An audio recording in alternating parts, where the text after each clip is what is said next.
Hi, everybody. Welcome to Next to Media. I'm Mike Shields. My guest this week is Larry Allen. He's the VP and GM Data and Addressable Enablement at Comcast. Hey, Larry. Thanks for being here.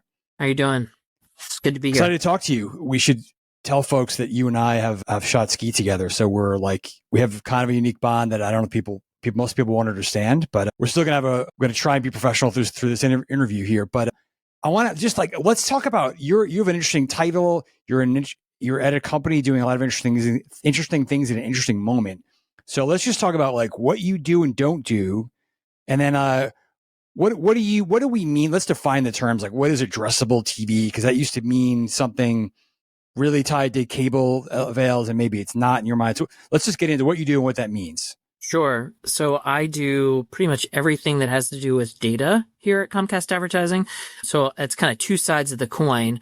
One side is how do we take advantage of the first party data that we have to enable our programming partners that we distribute on our platforms to help them more accurately target households, which is the kind of addressable part of what I do. And then on the data licensing side, we partner with measurement companies and attribution vendors in order to, again, leverage our first-party data to enhance the ability to link ad exposures to outcomes or better measure reach and frequency. Okay, so it sounds like if I'm understanding that, part of what you're doing is empowering data-driven advertising for your ad business in your household. So that's a local job, and then the other job is a national partnership with other players who use your data for enhancing their own ad business. That's right. So, we have, NBC as an example, we carry their content on our platform and we can enable their inventory to be addressable within our footprint. And then we also do that with our own inventory that we sell as well. Okay. Let's talk about because what is addressable today versus, it was historically those ad slots in cable avails. Then people use that term for all kinds of different things.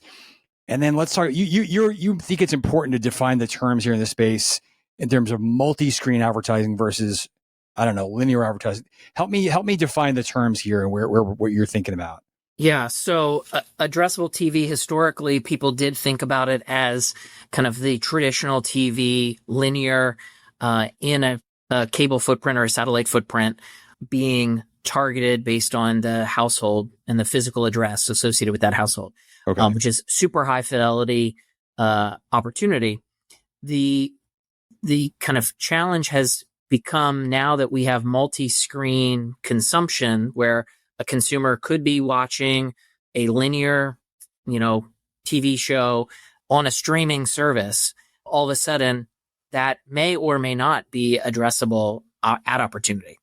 And so what we are now really talking about with addressable TV is that regardless of the distribution endpoint, i.e. a cable box or a streaming service or a connected TV device, if the consumer is a paid, registered, authenticated consumer, that they can be an addressable ad opportunity. Yeah. And so it really comes down to the type of data that's being used in order to match an advertiser's audience to the inventory. I would argue that just matching on a hashed email is not good enough because there's mismatches. In many cases, the hashed email is being linked via an identity graph that is probabilistic in nature and therefore you're not guaranteed to actually be reaching the household you expected. Okay, I want to come back to that point, but just to dig a little bit deeper, how has this changed on the buy side? Because there used to be years ago, there were specialty groups, I think it was Modi, that really what they did was that local cable avail inventory, and for car brands and political advertisers, you still have spot cable, but is there still an addressable bucket versus a multi-screen targeting bucket? Is it all over the place? Or does it matter? I think it's an evolution. I think different agencies are in different stages. In most cases, there's a video investment team that's buying kind of what you would call traditional TV. And inside of that group, there's an addressable budget that's being allocated. Then you have the digital teams that are buying digital video, which in many cases are the ones buying the kind of streaming inventory or the connected TV inventory, as some people would call it. And I think that's where the challenge starts to creep in, is because you have experts at the agency that are used to buying kind of linear addressable TV. Yep. Now there's addressable opportunities in streaming, but those budgets are bifurcated at the agency. They want them to come together, maybe at the highest level, they're thought about together, but practically the way they get activated, the streaming budgets are getting bought in a lot of cases through programmatic, which is not addressable necessarily. Okay. Why are they not? It's such an obvious question. I know it's not easy, but why aren't they coming together? And then why would you say programmatic? I think some people would use that synonymously with addressable, which you're right. It's not the same thing, but why aren't they? That's a two-part question. Sorry. I think a lot of it has to do with the buying mechanism. The programmatic execution, it was born out of the digital teams. Yeah. And they were display buyers or social buyers. Right. They were not TV buyers. And there's still a large amount of money that's being invested in traditional TV. And the way you allocate those funds and you think about plans is very proactive, right? It's upfront commitments or quarterly commitments where you're planning a schedule that's still in many cases based on, GRPs and, demos and day parts. And so that's a different type of plan and execution than if you are kind of describing an audience in a trading platform and then hitting the enter key and buying, $25,000 a week and optimizing it, week in and week out. It's a different approach. Yeah. And I think that's why there's a little bit of a struggle right now inside the agencies, because they're like, well, how should we be buying multi-screen? How do we think about bringing these two different buying environments together? And I would argue that, we're pushing hard to meet the buyers where they are. And what I mean by that is there's a large chunk of demand that sits in the programmatic platforms. And so how do we make traditional linear TV look more like digital and make it available programmatically? And then I think there's folks on the other side that, have a large supply of impression-based campaigns. And they're saying, hey, how do we aggregate impressions and sell them the old way? Because there's dollars there too, right? Sure. So I think we're in this interesting moment in time where, the digital teams and the kind of historical video teams are trying to go to the other side. And there's a little bit of collision. And you can't just wait for this one side to take over or not. You're going to have to cater to everybody where they are right now. That's absolutely right, because the supply is sizable and the demand is sizable on both sides of the equation. And I would also just make the argument that linear TV, as we know it, isn't going to just go away. I mean, you think about live sports and live news, that is going to live on for a long time. Appointment-based viewing is still a thing, right? I mean, the new show on Apple TV Plus shows up every Sunday night at 9:00, right? So it's like there's that notion of schedule-based shows that is going to live on. And so we're blurring lines between kind of what traditional TV used to be and what streaming TV is. Now, it's funny. It's interesting. I was just at the Beat Retreat in San Juan, and everything was off the record, so I'm not going to say anything I shouldn't. But there was definitely a frustration, perhaps, that I thought we'd be further by now. I thought everything was going to be, once streaming took over, advertising was going to be dynamic, right? And everything was going to be addressable. And then there's others. Maybe we should never do that. Are we moving as fast as we can? With this idea that every ad is going to have all these different data points, and you're going to use a clean room and send the right ad to the right person. I don't know if that's what the industry wants, but are we not moving as fast as we should?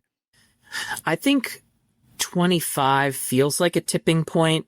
Our inventory is going to be programmatically available in a large way. I know the satellite providers are pushing really aggressively to make their inventory programmatically available. And I think that's a good thing because it creates opportunities to expand the number of clients that can get access to that inventory, which then increases the demand opportunity. Yep. It also is good from a yield standpoint because it puts, additional pressure on inventory. So prices, can, stabilize. But I do think that there's a number of opportunities where brands want sponsorship or integrated marketing or kind of total ownership of the audience consuming a particular event. Think of the Oscars last night. You don't want to piecemeal that. You don't necessarily, there's probably a small advertiser that wants to buy some impressions there. But if you're a big advertiser, right. For the most part, you're buying that thing because it's the whole event. You want the whole baby. Yeah. Exactly. Right. And so I think, the systems that support digital video and streaming need to hybridize and be flexible so that they're not one or the other, that they can be both, depending on the event, the type of show, whether it's live or not, right? I mean, and that we've got some work to do from a development perspective to really enable those capabilities.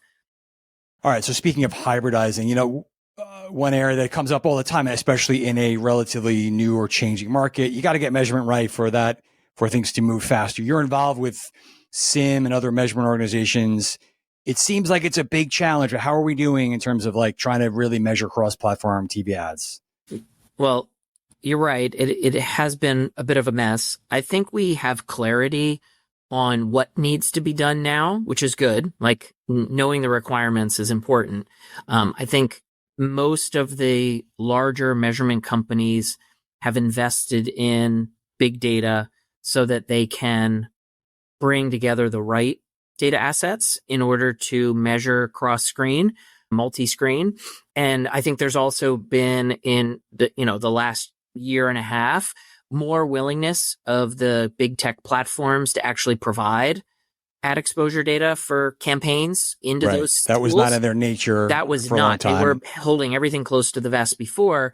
And I think the large brands, that's a requirement for them. If they're buying across multiple platforms and the TV landscape, they need to be able to measure reach and frequency appropriately. And I think that there's been a big movement in the last 12 months where, Nielsen, Comscore, VideoAmp, they're all now getting access to more ad exposures in those different platforms. More complete picture. We're not getting closer. We're not completely there yet because they each have gaps, but that's good.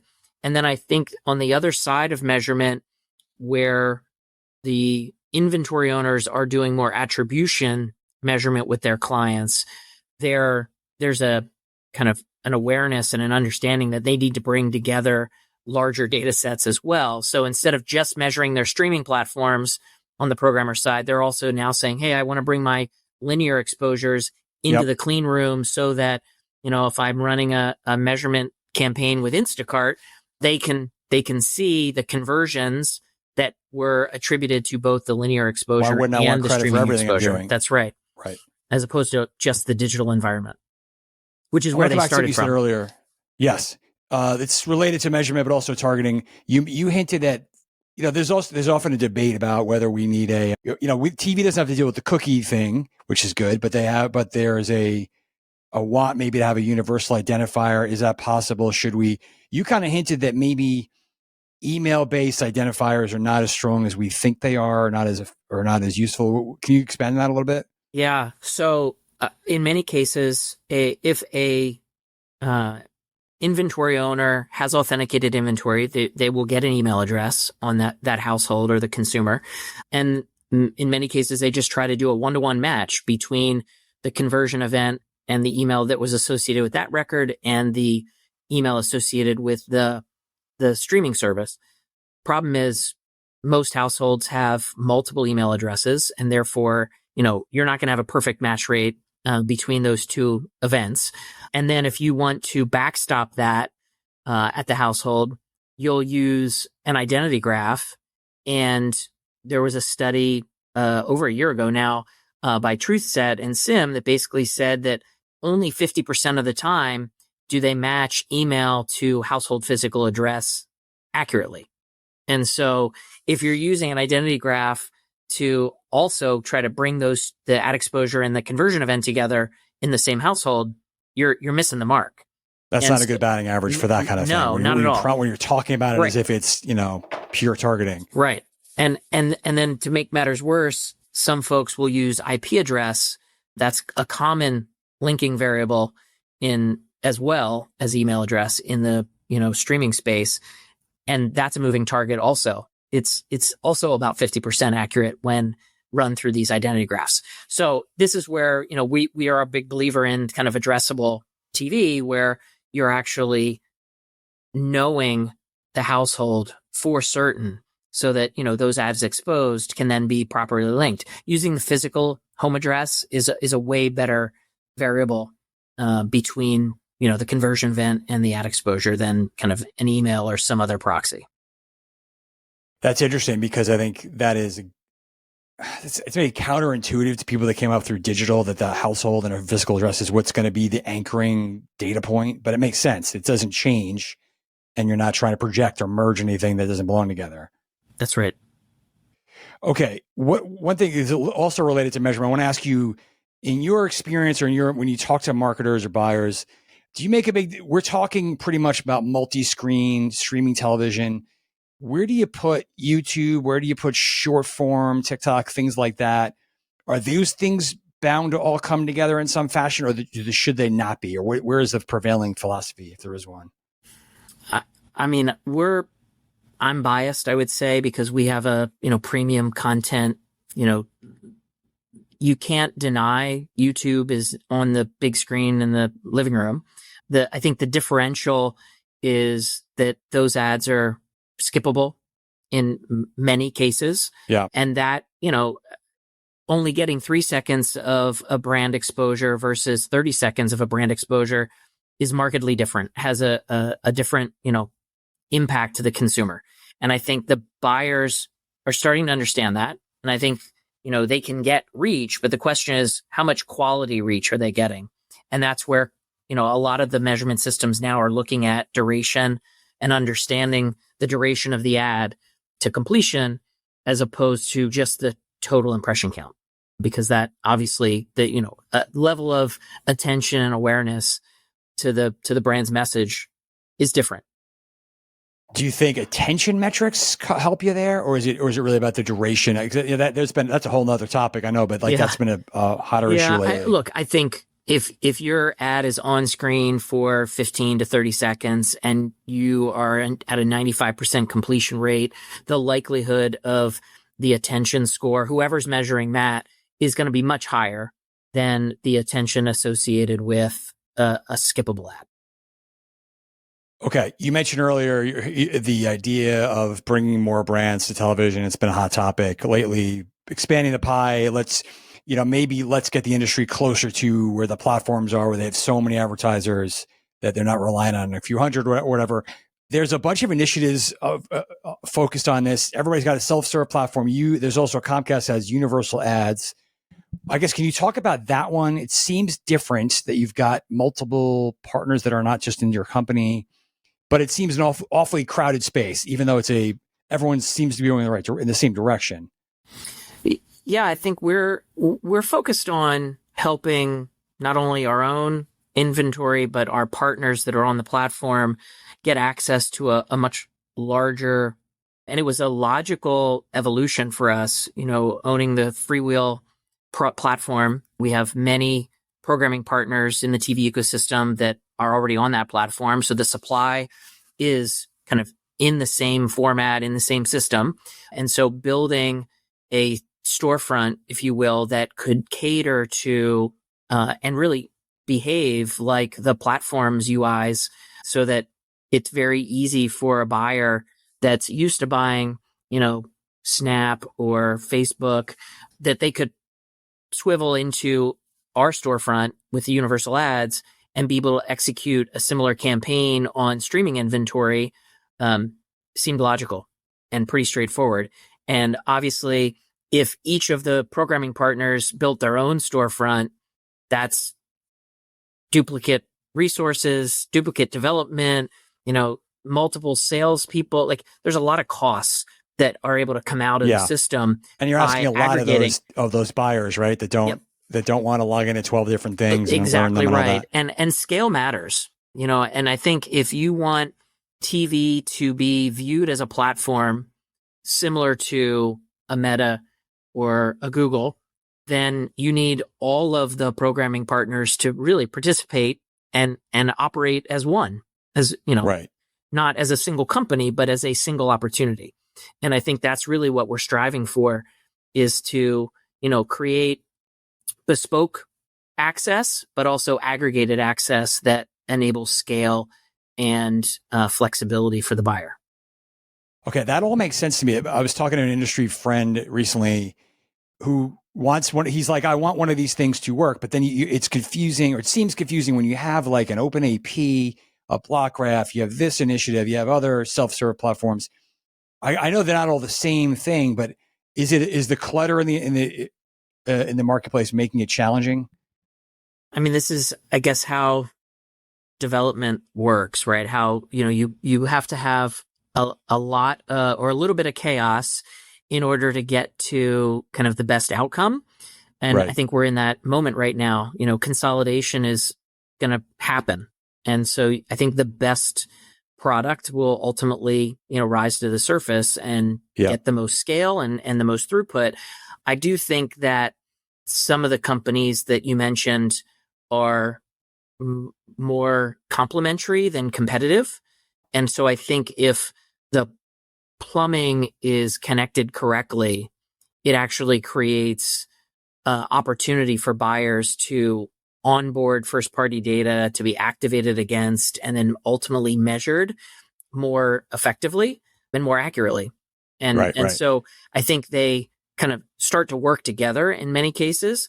There's definitely, competing self-serve platforms, but I question that they'll all have the same scale and that they'll have the same identity capabilities and the, scaled onboarding opportunity and remove fees. Those are all things that are natural to be scaled. You don't want them sliced up. No. Okay, shifting gears a bit, as I do, I looked through your LinkedIn before we decided to do this, and you were, in your previous life, you were a product guy at Turner, when we used to say the word Turner. What since that time, like since you think about product and user experience, how are we doing in terms of those in the multi-screen streaming space, like user experience and innovation? How would you grade us? How the projection or the trajectory, I should say? Well, we've come a long way. I know I was kind of toying with a lot of the kind of always on attribution capabilities when I was at Turner, but we were primarily just thinking about the traditional TV environment, right? So whether that was a linear spot or even a data-driven linear spot, it was still kind of one ad exposure kind of reaching 100,000, 200,000 households simultaneously. Now, I think the buyer, when they're thinking about opportunities, they have a wider spectrum of products and capabilities that they can use to satisfy different tactics, which I think is good for them. It can be a little confusing to your earlier point, but I think we're streamlining that. I think these platforms where we're consolidating the front end so that it's more obvious what they're buying and make it simpler for them to buy. I think that's really the name of the game right now, is simplification, and, make it easier for people to say, this is the tactic and these are the things then that I'm going to buy and execute on, and make it as easy as possible for them. I think we in digital tend to make things harder, because everybody, there's, multiple point solutions that get strung together. And that's kind of what ultimately, makes something new and interesting, but that adds friction and causes, pain and, more fees. Yeah. And so I think we're at that moment in time where people kind of have strung these things together to kind of create a new product. And now we're saying, okay, how do we simplify it? How do we streamline it? How do we make it easier for those, the data to work its way through the system, for it to activate inventory and then get measured, automatically, as opposed to having it be manual and, multiple companies intervening in order to make something work. Right. Along those same lines, you're seeing a lot of excitement and experimentation around both interactive streaming ads and or shoppable ads.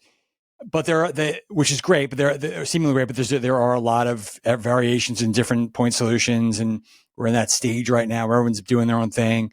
I guess so. That's a big way of asking, are you a believer in interactive capabilities for television ads?